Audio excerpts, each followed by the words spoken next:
Bonjour et bienvenue sur cette nouvelle vidéo. Aujourd'hui, je vous présente ma pile à lire et mes envies lecture pour le mois d'août. C'est parti!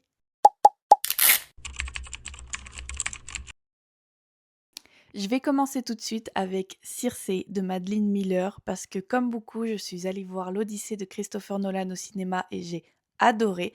Donc j'avais envie de rester dans l'esprit mythologie grecque et Circé, je l'ai dans mon armoire depuis l'année dernière parce que j'ai lu Le Chant d'Achille que j'ai adoré également. J'ai versé toutes les larmes de mon corps en lisant ce livre et du coup, dans la foulée, j'avais acheté Circé et je sais pas pourquoi je ne l'ai pas lu, alors qu'en fait, Madeline Miller, quoi. Donc Circé, fruit des amours d'un dieu et d'une mortelle, Circé, la nymphe, grandit parmi les divinités de l'Olympe. Mais son caractère détonne. On l'a dit sorcière parce qu'elle aime changer les choses, plus humaine que céleste parce qu'elle est sensible. En l'exilant sur une île déserte comme le fut jadis Prométhée pour avoir trop aimé les hommes, ses pères ne lui ont-ils pas plutôt rendu service? Là, l'immortelle peut choisir qui elle est. Demi-déesse, certes, mais femme avant tout, puissante, libre, amoureuse. Donc là, autant vous dire qu'il me fait vraiment trop envie après l'Odyssée de Christopher Nolan. Probablement que je relirai Le Chant d'Achille. Vraiment, c'est un de mes livres favoris. Et j'adore la couverture également. Il brille un petit peu. Je sais pas si on va bien le voir à l'image. Donc c'est une première envie pour ma lecture du mois d'août. Deuxième livre, Les mystères de Byton Cove, le fantôme de la, j'allais dire du cirque, pas du tout, de la crique. Dans la première vidéo, je vous ai parlé du tome 2 que j'ai également adoré. De toute façon, Laetitia Sivi, je pense que sa saga, on part sur un gros coup de cœur, hein. J'ai adoré le premier, j'ai beaucoup aimé le deuxième, et donc là, on est plus dans l'esprit printemps, mais en fait, j'ai pas envie d'attendre d'être dans l'ambiance de chaque livre. Donc clairement, le tome 2 qui se passe en hiver, je l'ai lu là cet été et j'ai trop envie de continuer sur ma lancée. Donc c'est le printemps à Byton Cove, la petite ville côtière s'apprête à fêter le festival des fleurs. L'heure est au renouveau et Ruby et ses amis veulent profiter du temps qu'il leur reste avant que l'été ne les sépare. Un nouveau mystère obscurcit pourtant l'horizon, un habitant est retrouvé mort à son domicile.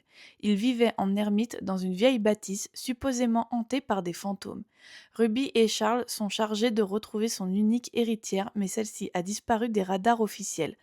Entre la légende d'un trésor de pirates et l'apparition d'une mystérieuse menace, ce qui ne devait être qu'une simple affaire de succession révèle très vite bien des dangers. Quel secret cachait donc le défunt? Ruby pourra-t-elle encore plonger dans le passé de Byton Cove tout en laissant derrière elle ses propres fantômes? La conclusion de la saga Cozy Mystery qui a conquis des milliers de lecteurs et lectrices, et c'est clairement mon cas. Vraiment, je les adore. C'est des Cozy Mystery, mais c'est quand même des livres doudous, en fait. Voilà. Et ça se dévore super rapidement. Donc, pour le mois d'août, peut-être au bord de la plage, je verrai. Ça serait trop, trop bien. Troisième livre de Abby Jiménez. Pareil, dans la première vidéo, je vous ai parlé de Ne m'oublie jamais. Et cette fois, on est sur le soir où je t'ai rencontré.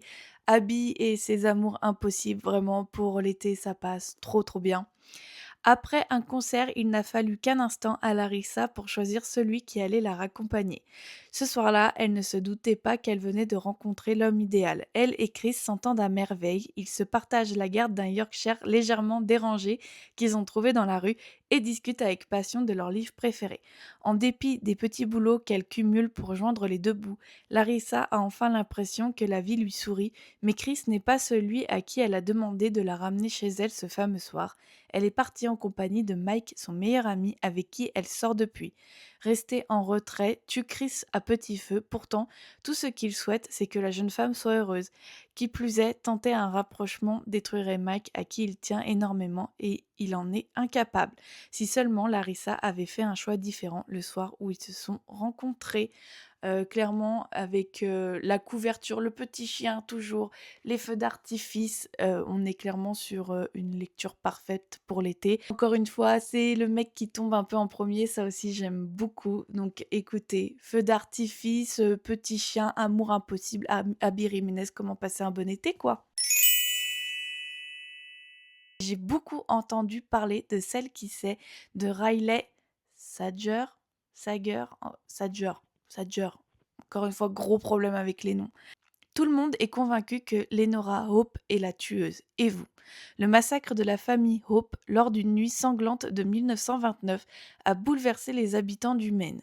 Si la plupart des gens sont persuadés que Lenora, 17 ans, en est responsable, la police n'a jamais pu le prouver. Après avoir nié à l'époque toute implication, l'intéressé n'a plus quitté Hope's End, le manoir dressé en bord de falaise où le drame s'est produit. Nous sommes en 1983 lorsque Kit McDear, aide-soignante à domicile, se présente pour s'occuper de Lenora après la fuite inexpliquée de sa précédente infirmière. Âgée de plus de 70 ans et en fauteuil roulant, Lenora a été rendue muette par une série d'AVC. Elle ne peut communiquer avec Kit que grâce à une vieille machine à écrire. Jusqu'au soir où, de son seul doigt valide, elle commence à taper « Je veux tout vous raconter ». Non mais, rien que le pitch, il me fait trop envie. Je pense que pour la fin d'été, ça sera absolument parfait. Voilà pour mes lectures prévues ce mois d'août. J'espère que ça vous aura donné quelques idées. N'hésitez pas en commentaire à me proposer des lectures pour l'automne parce que c'est vraiment une période où je lis à mort. On se retrouve bientôt pour une nouvelle vidéo et en attendant, je vous fais des gros bisous. Ciao ciao!